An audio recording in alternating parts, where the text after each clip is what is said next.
we'd have been talking. We'd have been talking for an hour, and I never hit the live button. All right, hey, we're back, guys. Hope you come and join us. Hopefully, it shows up right next to the last one. We fixed the echo problem. It was his fault. He did it. It was my fault. My fault. My bad. Man, you know, I gotta. So you gotta get a shot. You're getting a shot for that, man. You're getting a shot for that. Yeah. Give me a, what is it? 4 series, 5 series shot? 3 series shot? Yeah. Some people don't know what a shot is. It doesn't mean they line you up and shoot you. Yeah. Yep. Did you ever get a shot? Yeah, shot free. Nope. Shot free. Me too, except for New Year's. Yeah. Oh yeah. I did a relapse in prison on my second New Year's there. They were selling shots of Patron for $8. And I'm going, this is the camp. Wow. Mind you, we don't have a fence, so things are a lot cheaper. And I'm going, $8? I can't even get that in a regular bar for $8. It's $10. Give me one. You know how it is. You know, in AA, there will come a time you'll have no defense. I'm already in prison. You know, I'm getting to know people. I've been there a couple years.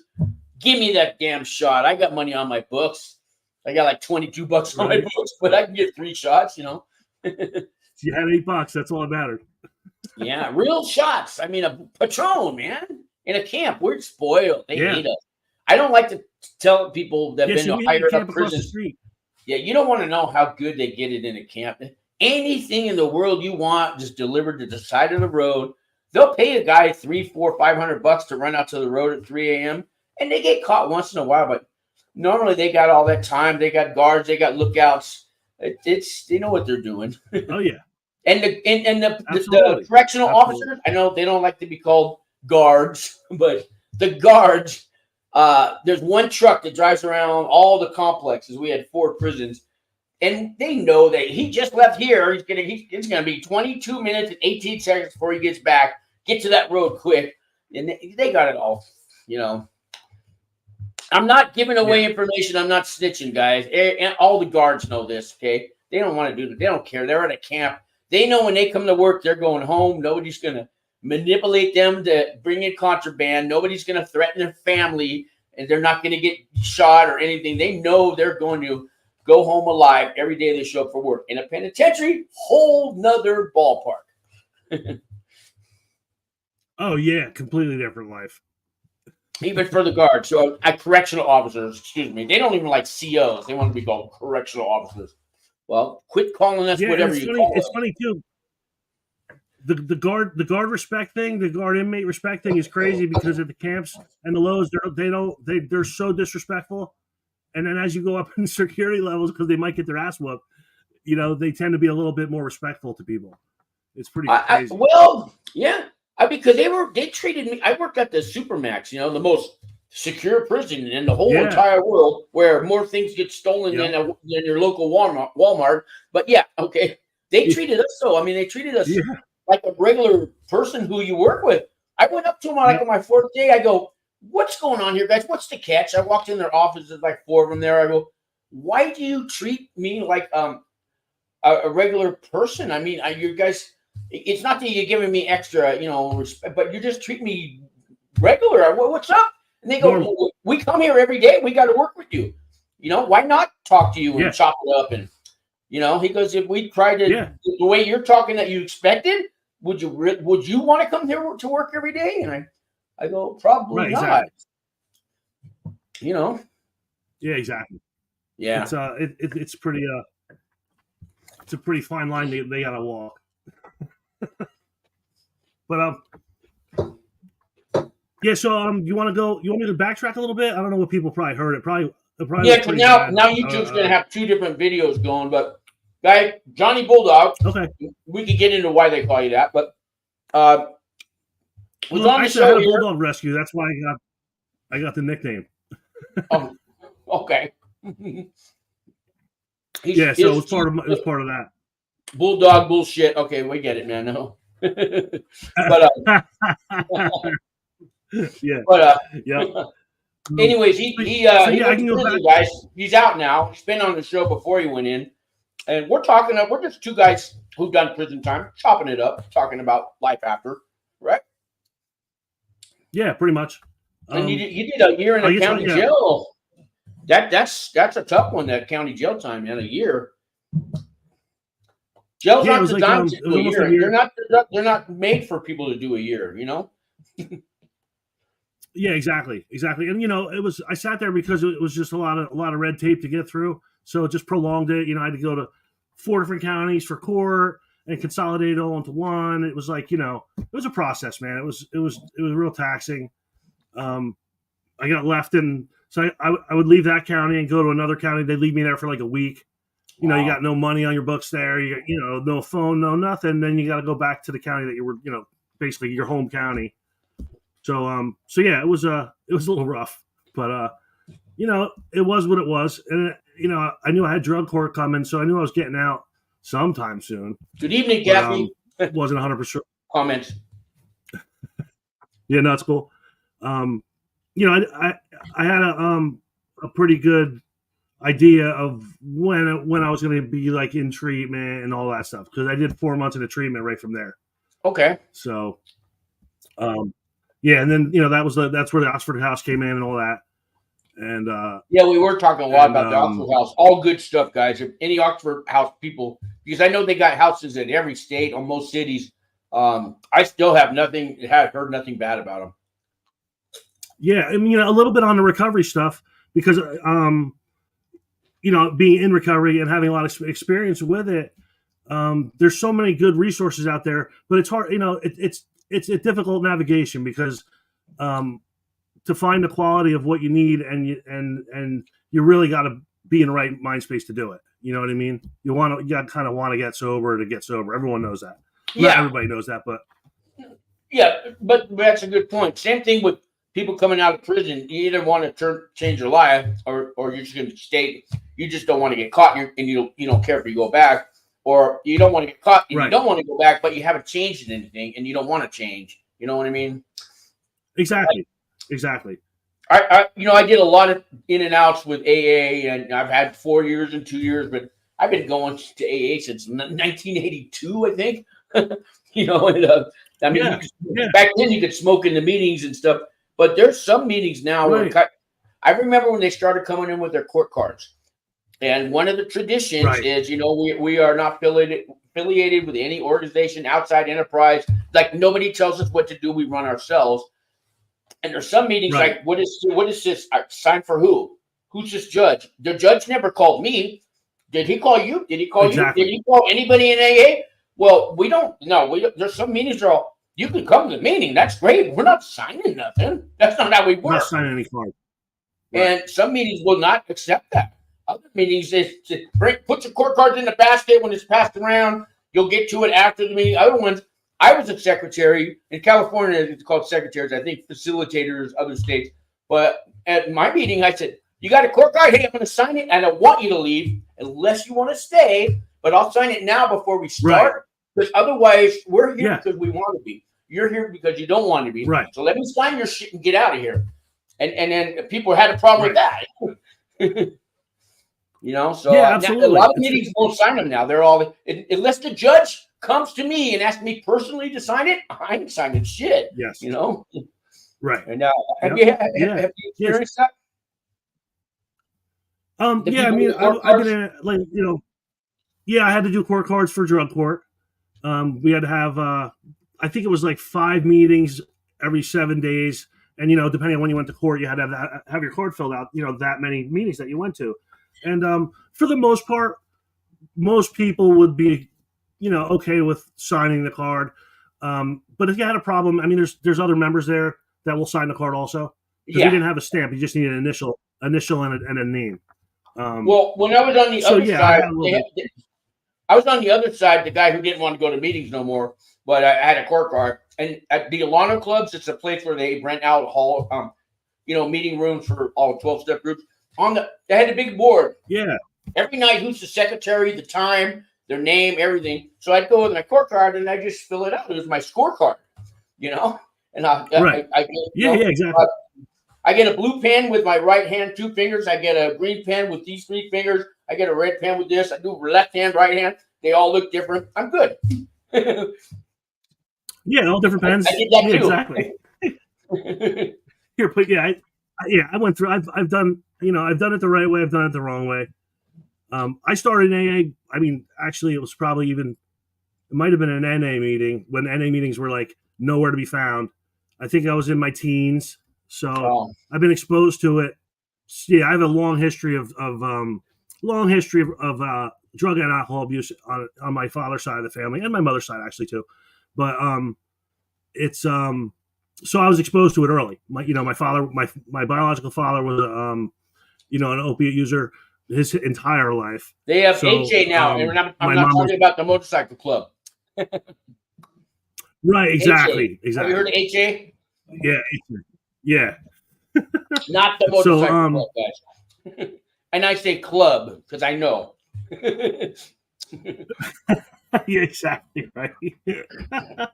That's pretty funny. So I was exposed to it early, and it just evolved.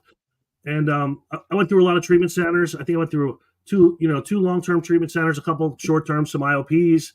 So I was in and out of sobriety for a while.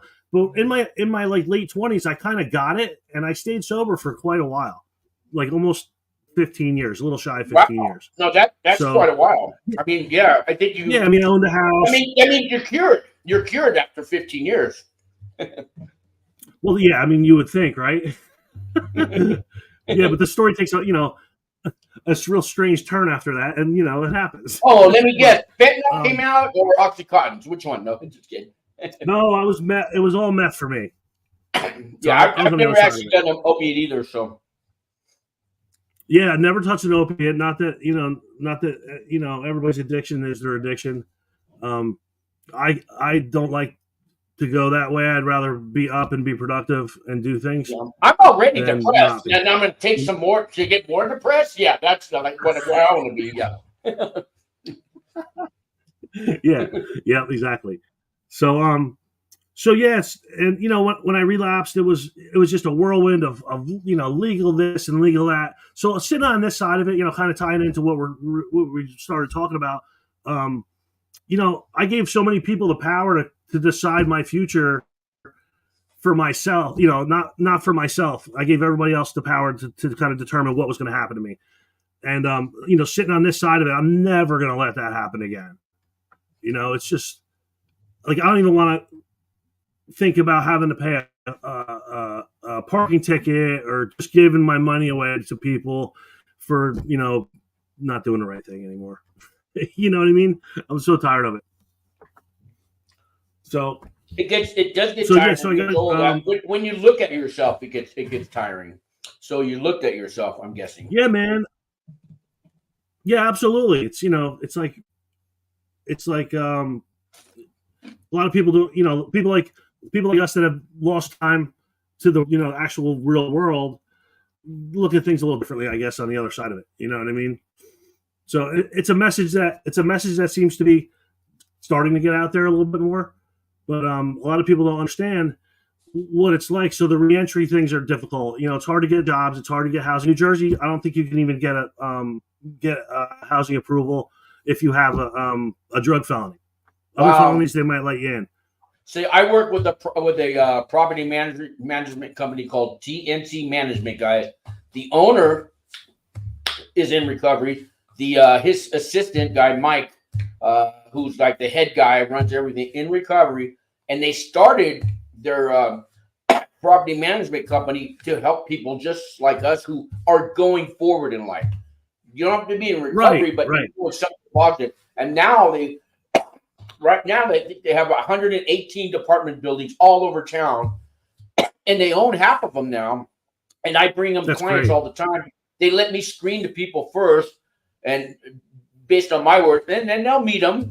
And if everything checks out, you're in. They'll do the background check after, and they say, I don't care if you robbed the bank 2 months ago, because what you've been doing now shows me you're worth. I'm going to give you a shot. You're just out of prison, they're fine. Your credit score is low. We got a program for that. If everything, just don't lie to us now, because I brought a guy in there once, and 4 months ago it says here you got pulled over, and it was a white stuff. It was meth. He goes, oh no, that was ketamine. That was ketamine. The guy goes, the way you just answered that, save your application fee and stuff. And Sean, I he told me, I know what happens. He told me, next time you ask a few more questions, but yeah, and I had to walk the guy out. I go, hey, at least you didn't have to pay the application fee. But dude, I told you, you got to tell me everything. They do a background check right there in front of you, and but it was kidding me. Yeah. And it doesn't matter what it was. Yeah, it was there. And some people they're not getting it. He wasn't ready to pay rent. Exactly. You know what I mean? I just throw that out because there's some, stop lying, man. Stop lying to people and take accountability, and you'll be amazed. Yeah, exactly. You'll be amazed what doors will open. A lot will close, but a lot will open. Yeah, but the right ones open, and a lot of people that will take a chance on you, or see that you have potential, will value your accomplishments just as much as you do. Because they're watching you, grow and evolve and do things like, you're getting involved with things that were opposite of what you were doing before that. Right. I just, I don't know. Did I tell you about the city job that I got now? Yes. Yeah. Yeah. So they were calling me like 8. I just looked on my phone. So I had 8 phone calls from a lady and a man and some, I guess 2 men and a woman. They were leaving me messages. I wasn't answering because I have this CPSW, Certified Peer Support Worker certificate that I went to University of New Mexico to get. And it's basically for anybody who's done time in jail or prison or been homeless or had some traumatic experience that they've overcome. You are valuable now because they can bill Medicaid $60 for every 15 minutes that you talk to somebody. And only if you talk for a minute, they still get the charge to the $60 for the 15 minutes. So $240 an hour, they can bill for my just talking to you right now. They can make money off me, but also they know the experience I've had. I'm the one who could reach these people, not the psychiatrists and the shrinks and the social workers who went to college to help people but have no experience on what they're talking about. And I not to put them down, because I do appreciate anybody who wants to help me. There was a time I didn't, but I'm valuable now. So yeah, I had all these job offers. I took this job, and it's $70,000 a year, guys. It's because I was homeless. I've been a felon. I've been in jails. I've been a drug addict. All that stuff. Who says crime doesn't pay? Just don't. I'm 60 years old now. It's finally happening. You don't want to, you don't want to do that. Imagine, Yeah. At 60 years old, I get lots of job offers. I can't believe it. I'm an old, washed-up felon who's been in and out of jails and rehabs. What good am I? And here I get calls from just guys just like you. So all that life experience. Yeah, it paid off. I just wish I was 30 years old where I can enjoy it, but no. Yeah. Kathy says, I have a question. Okay, Kathy, ask the question.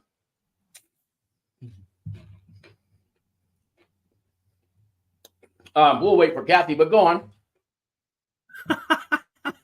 Okay. Along the lines of what you were talking about, I know for myself, I didn't want to listen to somebody that didn't have any of the experiences that I had. You know what I mean? Only an alcoholic can help another alcoholic, and that's still true. But let the other people. But there's other things, and I grew up. The way I grew up was not the typical addiction story that you hear either. I grew up in a, I had a full family, even though I had a stepfather in the house, but I was 5. So I mean, I was raised in a 2-parent home. I have 3 siblings. I'd say middle class family. Lived in the country, and then I turned into this. I navigated myself through all this world of drug dealing and all this other stuff that was pretty crazy. And then to then have to go to prison and try to navigate through people that grew up on the streets, grew up gangbanging, grew up in real poverty, real high poverty. I didn't have to experience any of that stuff. So yeah, it's the life experience that you gain from people is it's really valuable. I've actually, I used to watch prison movies and prison TV shows all my life. and I always wondered what it was like. Be careful what you wish for, but I'm glad I did. Hey, there's a bunch of questions coming in now. And Anthony, I did see that you have a question too. So let me start with the first one from Kathy. Can a warden put everyone in the whole prison on lockdown because of one person, and they have to stay up, and they have to stay in lockdown until that person gets out of the shoe? Can she legally do that? The feds? Court? Yes. Right. What do you think? Yeah, I mean, I've heard of. I mean, they can lock the whole facility down for a threat or anything. They can lock it down for as long as it needs to. I got to say hi to Harvey. What's going on, Harvey? Man, he's on the bottom there. I'll get to his question, but he's got a prison channel guy. He did 30 years in Missouri State prisons. Check out Harvey Talks Prison. Oh, wow. There's your promo, Harvey. But he's a good dude. I mean, sometimes they have to investigate. So that whole wing or that whole building that you stay in or whatever, it's all locked down, because of one person. Sure. One cuts, we all bleed. Remember that? Yeah. You've been in rehab, right? One cuts, we all bleed. Somebody comes back and they relapse. Everybody's, Yeah, you're all beat. Let's get to this next one. It says Tarot Destroyer. So if I show you a tarot card, will you destroy it? No. It says debtor's prison is alive and well in Florida. Anyone in arrears for child? I think they texted it, but anyone in arrears for child support, spousal support is charged with contempt and imprisoned. Of course, 30 days in jail guarantees loss of an apartment, job, or car. Yeah, that's another accountability thing. You want to take this one there, Johnny? On the old child support, they lock you up because you didn't pay. I don't have any kids myself, but I have some friends that were constantly getting locked up, and they, the tab never stops running. So if you're incarcerated, they throw you in jail for 30 days. You're not working, but that tab's still running. So when you get out, you're even further behind. So it's I've heard of people getting locked up and now they lost their job, and so I could have paid, but now you have me locked up, and I got a record now, and when I get out, I don't have a job, so I ain't paying you twice. That attitude. But that attitude in life gets you really far, doesn't it? Yeah. That's sarcasm, guys. Yeah, and on another note with that, real quick, I know that it really penalizes the whole broad spectrum of people. Instead of there might be a guy that he lost his job, or my job, we get rained out, we don't work, we don't get paid. So you have 4 or 5 days off, you might be late on a payment. I know it's not one payment, usually it's 3 or 4 before they lock you up. But there's other circumstances at play. So, it's double-edged sword, I guess, with that. I'm going to call them deadbeat dads. And you had a job the whole time, and you never made a payment. So the fact that we locked you up and you lost your job, you weren't paying. So you're saying you lost your job, but you didn't pay when you had it. So what's the difference? We're locking you up to teach you a lesson. Start paying. You put your thing in that thing, and you created a life. Take responsibility. Yeah. In that case, definitely, lock them up. I mean, you lost a good job, but you didn't pay anyway. So your good job was no good to your child. I'm kind of maybe glad you lost your job. Maybe you'll wake up. I don't know, but it's just an opinion, guys. Whose side am I taking? I'm taking the side of the life that was born. Okay. Yeah, exactly. Harvey Talks Prison. I got him on. He can't stay. Wanted to drop in and hit the live. Right on, Harvey. Like I said, Harvey Talks Prison, guys, on YouTube. Me and him kind of started at the same time. Harvey's a good dude. He's got good things to say. He's done good things with his life. His past is his past. If you want to know about his past, check out his channel. Oh boy, they're coming in now. We got Kathy with that question. She said that's after the investigation and the person has to spend 90 days in the shoes. She locks the whole prison down until that prison 90 days is up. So I was at a camp, but guess what a camper does? When the other prisons go on lockdown, because we had 3 of them kind of in the same, complex, we have to go do your laundry, empty your trash. make your bologna sandwiches that you're going to get for at least the first 30 days. We work 12 hours a day. Like, they might as well have a bullwhip on us. And if we refuse to go, I've seen them pull people out of the bed. They'll throw us in the shoe, but that usually gets filled up. So what do? The shoe's full. This guy won't go to work to make the bologna sandwiches to feed the FCI across the street who got locked up. They will make you go. They will force you somehow. And I don't want to put any prisons. You're going to work. They'll beat the hell out of you. You will go because one person refused to pay his gambling debt over there at the FCI. The whole prison's on lockdown. Basically, something like that, right? Yeah, absolutely. I don't know about policy being, they lock it down until they're out of the shoe. I don't know if that's I don't think the rest of the prison suffers as much as the one, but for at least a month they will probably, Yeah, 30 days. Teach everybody a lesson, calm everybody down for a second. Kind of like COVID. I don't know who came up with that idea to lock down the whole world. That's actually pretty brilliant, but thanks a lot. But I just got out of prison. I get out of prison, out of the halfway house, and I think, oh, great, I got a whole world. I'm free. Nope, the whole world went on lockdown. You got 2 more years, Sean. Oh, wow. Yeah, so I was out here. Out here for COVID, and then I went in.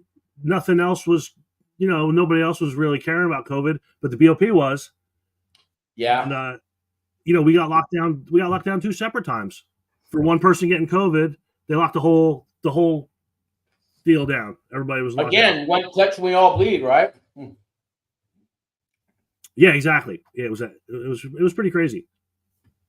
You want to take the next one? I haven't read it.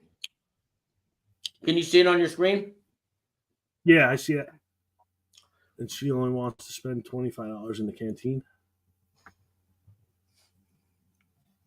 Yeah, we had we were locked down to $25 a week, I think, for our orders.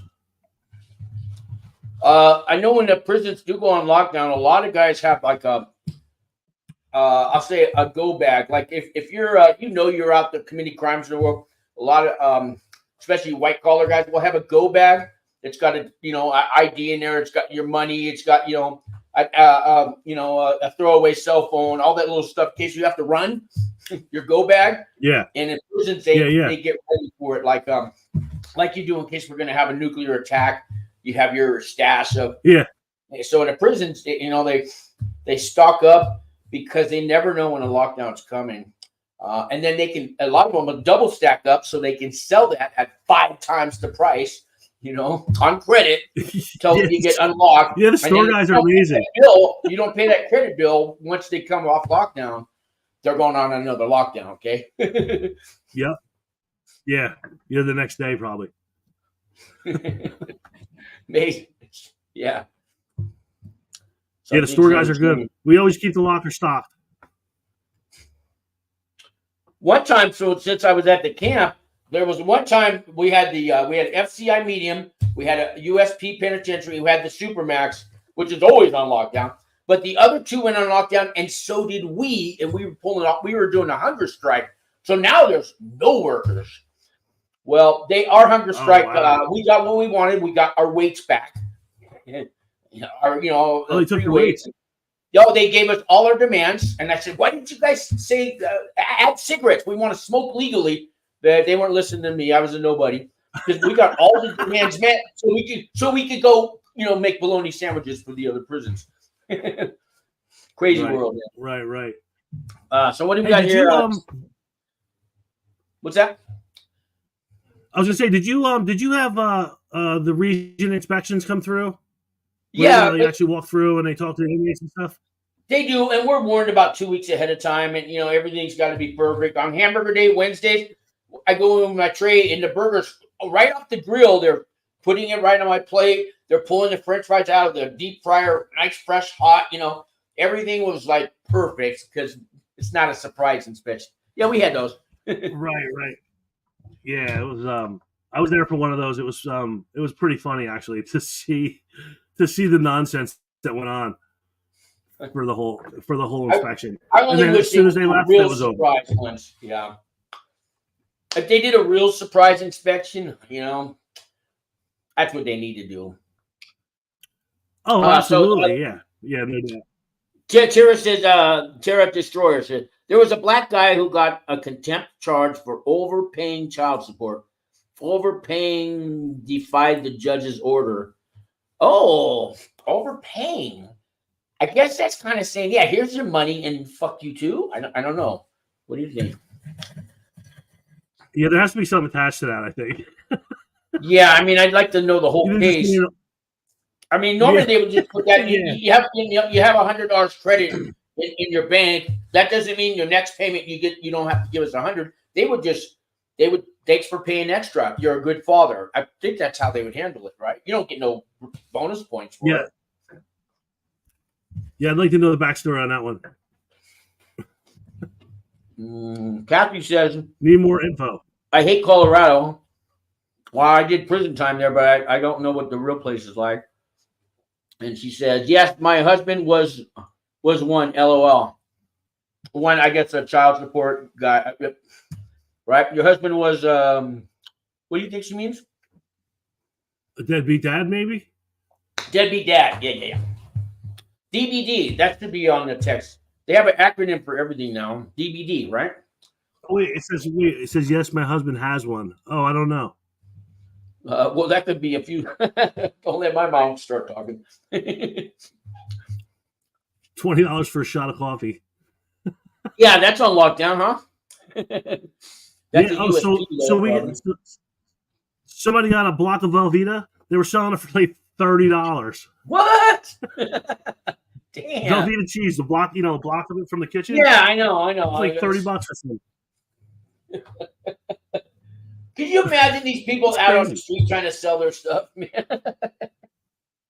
Oh yeah, sneakers. I mean, some of the stuff, the watches.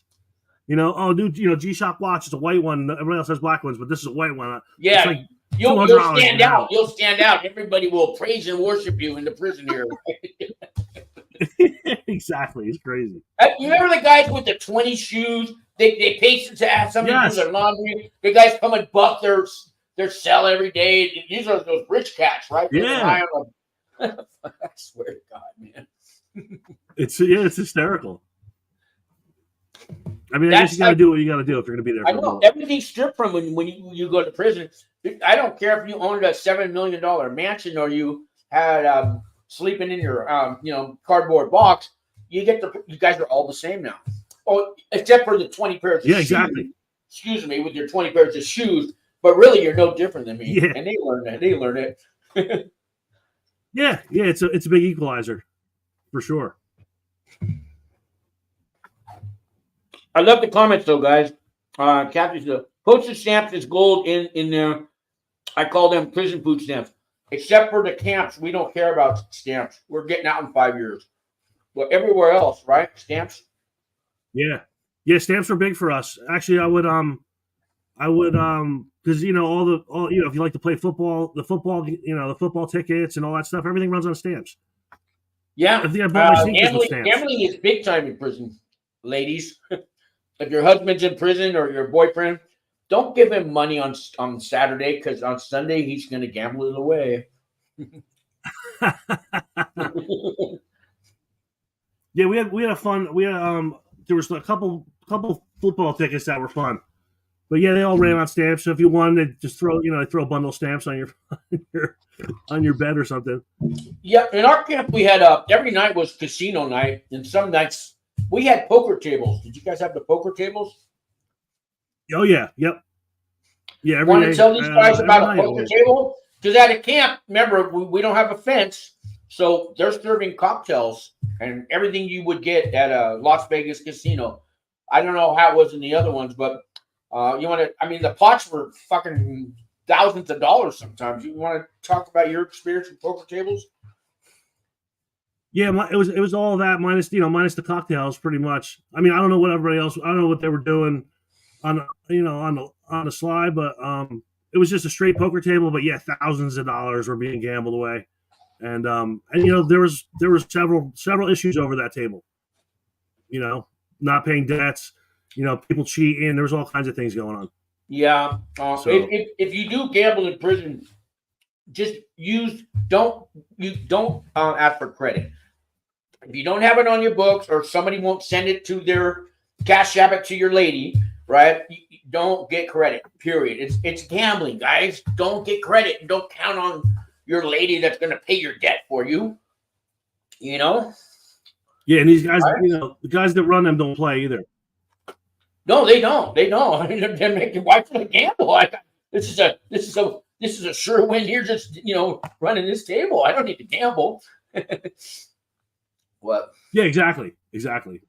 Yeah, so that was a pretty big deal. You know what I was surprised at though is nobody plays the traditional prison games like spades or pinochle anymore. Yeah, I mean, poker. In drug rehabs, I was a spadeologist, right? All dominoes. Not really in jail, maybe, but prison, no, man. They moved on to Stratego or some. I actually finished the game of Monopoly, like that. Yeah. I finished the game of Monopoly. It took 8 days, Yeah, exactly. But I played a lot of pinochle and stuff. When I went in there, I was like, nobody plays pinochle, and then I find a couple guys, but you can never get a game going. Not really. No, not really. Yeah. Now football cards, I think those are okay. You're spending $2 or $5. It's kind of, but the poker tables, man, just stay away, guys. That's the time to get rid of your gambling problem. Because I don't know how many times I've sat there with my rent money at a slot machine, high on meth, because I'm going to win it all back. Yeah, exactly. It's the same thing in prison.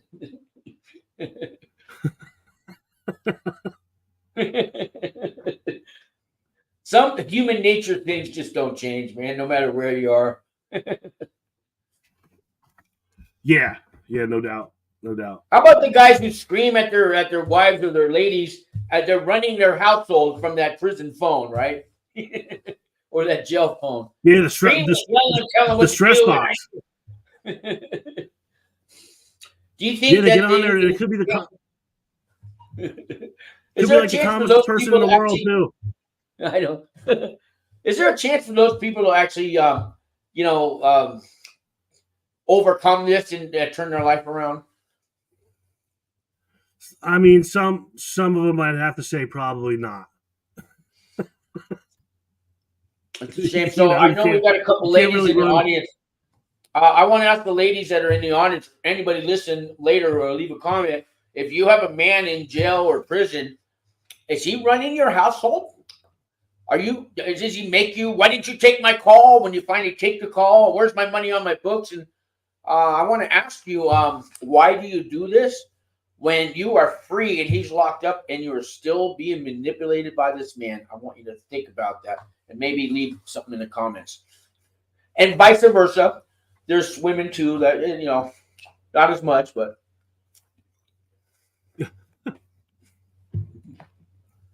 How many guys, I ask you this question. I'm going to say 5 years or more, the odds are that your significant other is not going to be there for you when you get out, or she's been cheating on you. A 5-year sentence or longer, but do you agree? I mean, I know I had to sell 8 years. She waited for him, but that's rare. Yeah, I'd say the magic number is probably between 1 year and 2 years. You'll see who's really going to stick around. Oh, even that sooner. Wow, I'm giving him 5 years benefit of the doubt, but you're right. I see that though.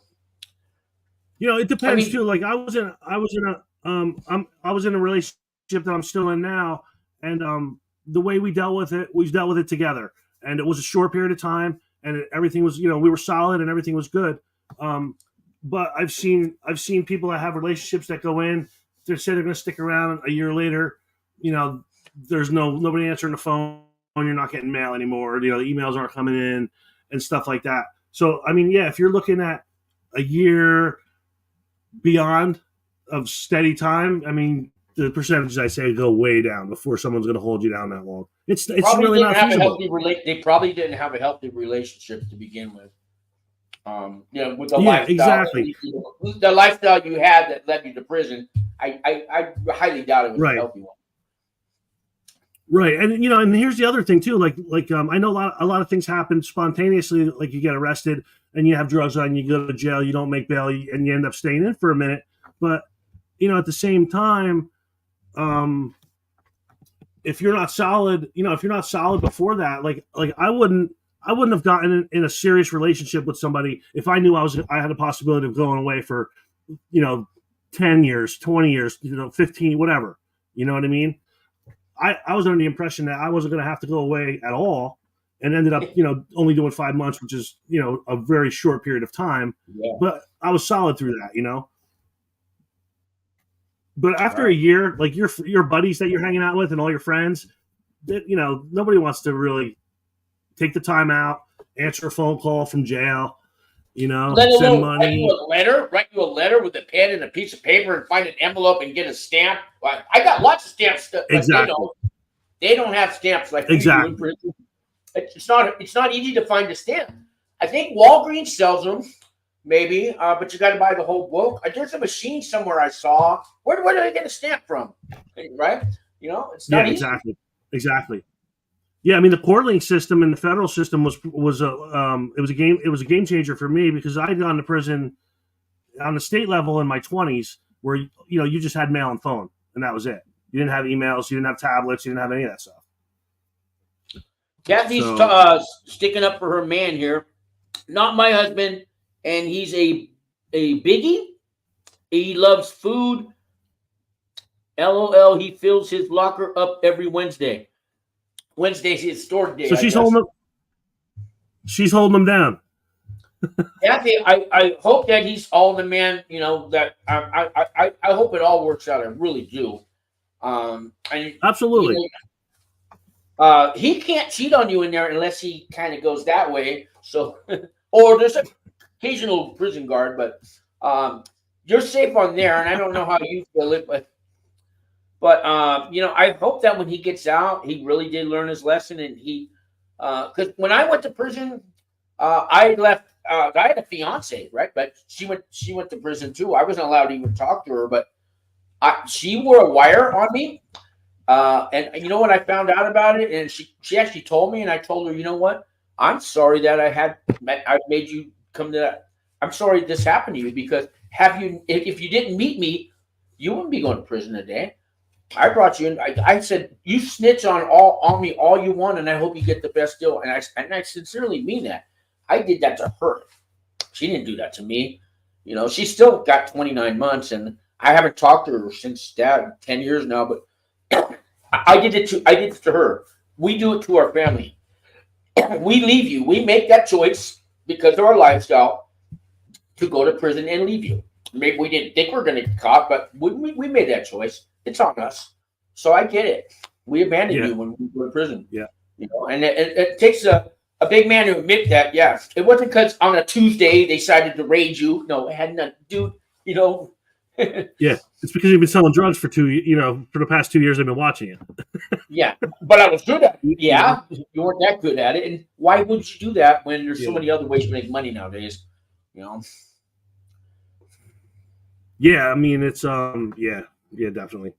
My mom has been a saint for me through this whole thing. I alienated pretty much everybody except for her. And at points it was even her. And so yeah, it was I value all the friends I have now and the relationship I have now because they've stuck with me through a lot of things, and allowed me to make mistakes along the way and kind of get back up on the horse and all that stuff, 28 years with Kathy and her man, that's a long time, man. All right, so yeah, so that's a rare situation right there. But she says I'm doing the time along with him. Yes, you are. When we go to the family goes to prison too. Yeah, exactly. Now you have to fulfill all the roles that he's not there anymore. I mean, now you have to be the mother and the father and so much more. Plus, you got whatever feelings you have. It's really tough on the family. And then we get out and we think, why aren't you lining up? I'm back. I'm here. Everything's good now. Yeah, the world can start again. How was it when you came back with the, family, loved ones, and tell me about what do you remember? So my mom has been with me through a lot of legal issues from when I was young.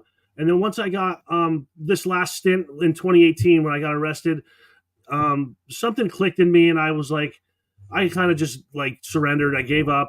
I just wanted to figure out my way to navigate this. And I had a long talk with my mom, and that was the catalyst, I think, for everything. Once I started to prove to her that I was setting back out on the right track, and I wanted to redeem myself and set things straight again, she facilitated the opportunities to talk to other family members and advocate for me a little bit. So it kind of softened the blow a little bit. But there was a lot of people very angry with me.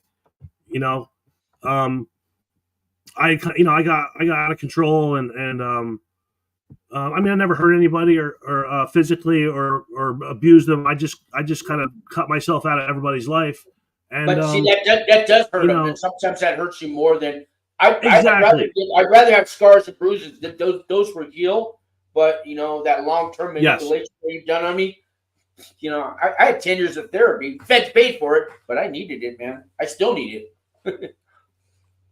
Yeah, no doubt. I had some really good counselors through treatment and stuff, and it was a lot of luck of the draw stuff. Again, I've been very lucky. But yeah, I never maliciously hurt anybody.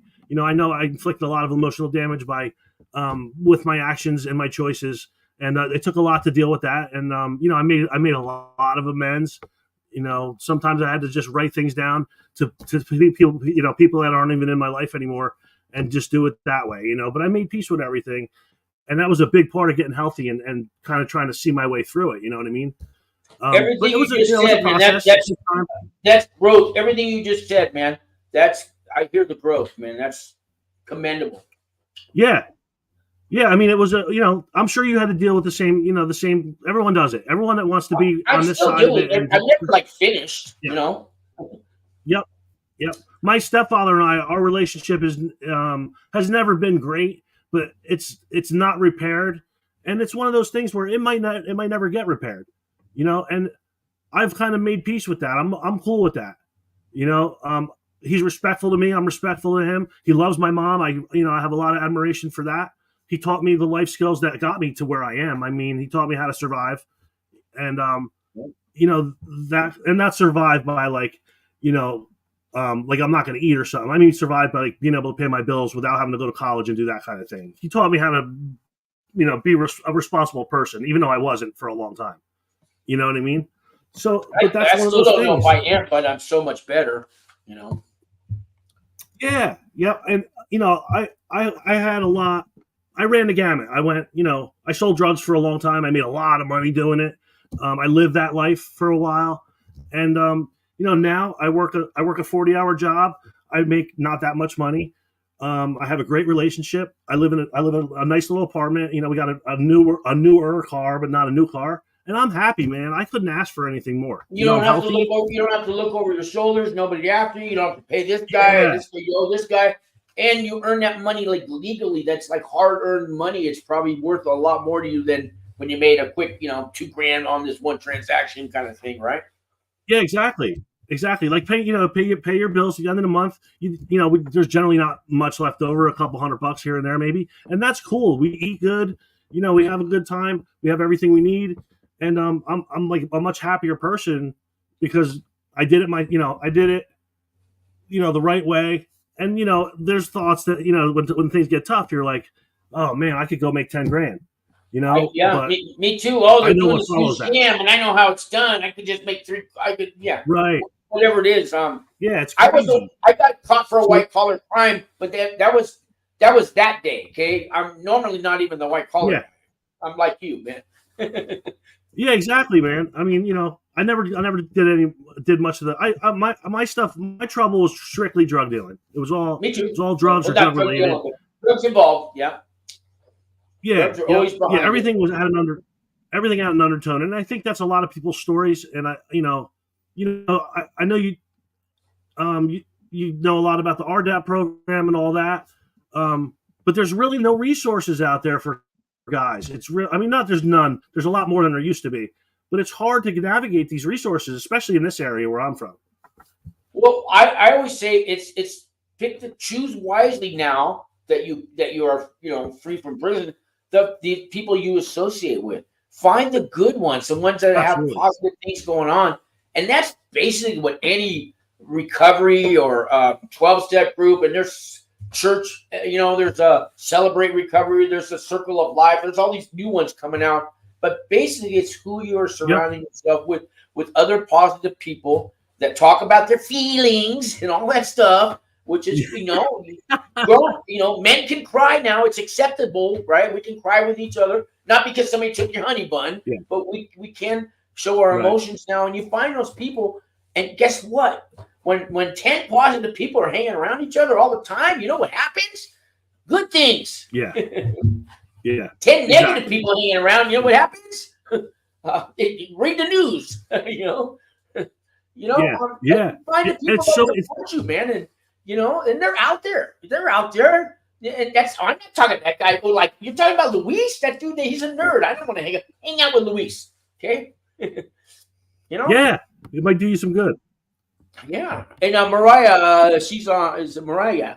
She's and thank you guys for the comment. She said, I started writing someone as a pen pal over 9 years ago. We still talk, and to be honest, aside from the physical aspects, he has been there for me through that time, and I him. I like it. That's good. What do you think? Yeah, I mean, I think you hear a lot of there's a lot of different scenarios with the whole pen pal thing, but yeah, I mean, if it makes you happy, I'm all for whatever makes you happy. You know what I mean? I mean, I'm assuming he's locked up. And a lot of guys, they make these, they mean well and they get out, and I made sure that didn't happen to me. I had a sober living house to go to when I got out. I had all that set up, and thank God I needed it, and I was there for 2 years, and then I had to do 4 years on pretrial, all sober living houses. So that's 6 years, and that's not the times I had been in ones before I even went to prison. But I needed that, man. I needed it. Didn't want it, hated it at first, but you get used to it, right? You get comfortable. They teach you life skills. Yeah, I was. It was actually. I mean, like I said, in the last video, hopefully, I don't know how many people heard it, but I'll rerun it. I'll rerun it tonight. I'll put it on after this one. I'll put it back. The one from before, Oh, okay. Yeah. you're talking about the one that you did before you went into prison, right? I'll find that somewhere. I have it somewhere on my YouTube studio, and I'll throw it out there. I'll retro it. Oh, okay. Oh, I see what you're saying. Yeah, definitely. It's actually 5:30, man. So there's a guy named Jonathan who was on my show before he went to prison.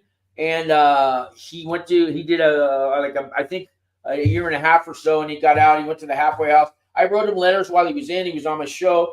He's been on the show since he's been out. And now he got off probation. He's been out there in California. He went to California thinking he got a tech job. He's a great computer tech guy. He's working remote. He can go anywhere he wants, but he's been staying in youth hostels because he can't afford LA. And I told him, don't go to California. Right. I said, it's too bad you weren't out here, because I pay $800 for my apartment. Guess what? You'll be here in about 2 more hours. I'm going to let him crash here for a couple nights. He already got approved. I set him up with that management team. Well, he's got his apartment waiting for him. He's got the money to pay him. And we'll be doing some podcasts, and he should be here in an hour or two. He just called me. He just left somewhere between Flagstaff and Albuquerque. He's on the road. But that's what I do, man. I love helping somebody like that. And it means so much. The guy, he's 26 years old. I'm 60, and I took this guy in. He was 22 when I first met him on YouTube and that. So yeah, I mean, I'm a man of my word. I say I help you all the way. I told him, man, stay out here, because he's his family, he shamed his family. He's Asian, so and their kind of lifestyle, the family he shamed his whole family when he went to prison. They talk to him now, but they're not, and he really just didn't have anybody. So I'm gonna hook him up with. I got 5 of my buddies I did time with. 4 of them work with me, and I'm gonna hook them up with. They're good people because 5 years later we're out of prison. Get them in a network. I laid down a trap for these guys. I hung out with the right people, and now they're in my life today. So, but I want to pass this on to Jonathan. So, he'll be here shortly. So I say all that. I do got to get some things ready for him to go. But but hopefully, he's already approved. I already talked to Mike over there at TNC, man. But he's good to go. So get his own place. And Wings for Life, who I work with, they've been putting dishes and pots and pans, and they got a blow-up bed for him. We're going to get this guy going, man. And so there's hope, guys. And you find anybody out there, my number's on the screen. I talk to anybody. I don't charge. I'm not asking for 10 grand. Like, I won't say his name, Justin Paperny. But stay away from some of these prison consultants, guys, because they need to go back to prison, if you ask me.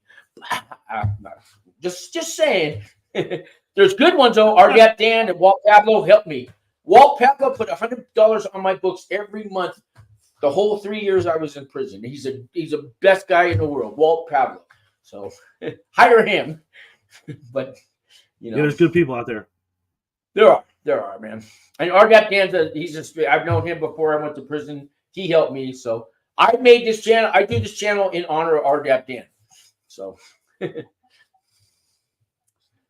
that's pretty cool. But stay away from the prison professors, guys. No, don't. Great videos, but don't call them. Yeah, and I mean, a lot of the research is, a lot of the research you can do yourself too. I mean, there's a lot of stuff. There's a lot of information out there. There's a couple gray areas that I'm sure, Sean, you're very well versed in. But yeah, I found a lot of information out myself. I talked to you. When are you going to launch your new channel? When are you going to launch your new channel? Because I'll be there to support you anyway. Who, my channel? Yeah, I'm just throwing that out now. Yeah, you need to start a channel, man. Yeah, it's a commitment, though, isn't it? I mean, you have any advice for someone to start a channel? I mean, it's kind of tough, right? When you first start, I did at least 3 or 4 shows a week. I'm trying to balance it all out. I barely do one a week. But I got it lined up in the next few days. I got people coming on. But yeah, you got to give it at least 3 days a week, an hour, 3 hours a week. But there's a lot of setup and editing you got to do before. But if you can spare 10 hours a week to start your channel, it's worth it, man. It's worth it here, Yeah. Yep. Yeah, I enjoy coming on. I mean, one of these days I'd like to tell somebody on some platform my entire, the entire run from, the whole gamut, so people understand a little bit about. You can come back again. You can come back on this show anytime you want. Or you want to do a once a week thing with me? That way I can get I do need to get back into having a regular time so people can find me, not just when I feel like it. I'll do a show. That's not how I started. So yeah. Yeah. You want to come back on next week? I'll get in touch with you. Next week? I'll do another show next week. You want to do the date right now? You want to do next Wednesday? Yeah, that sounds good. You do same time, same channel? Whatever time works for you. Yeah. Okay. Sounds good. Let's do next Wednesday. I like it. All right. Thanks. So last words of wisdom, advice for the people out there, John, from you. Just if you're going into the federal prison system or any prison system for that matter, and you have a short period of time, man, it's a short blip of time in your life, and use that time to get yourself on the right track. Because when you get out, you can have your feet on the ground, and it's definitely possible, man. It takes a little time and some patience and some perseverance, but it's definitely worth it on the other side of it. So I can leave with that one. Words of wisdom, words to live by. Thanks, John. And next week, Wednesday, guys. All right, John. Thanks again, man. Sounds good. Thanks, brother. You bet.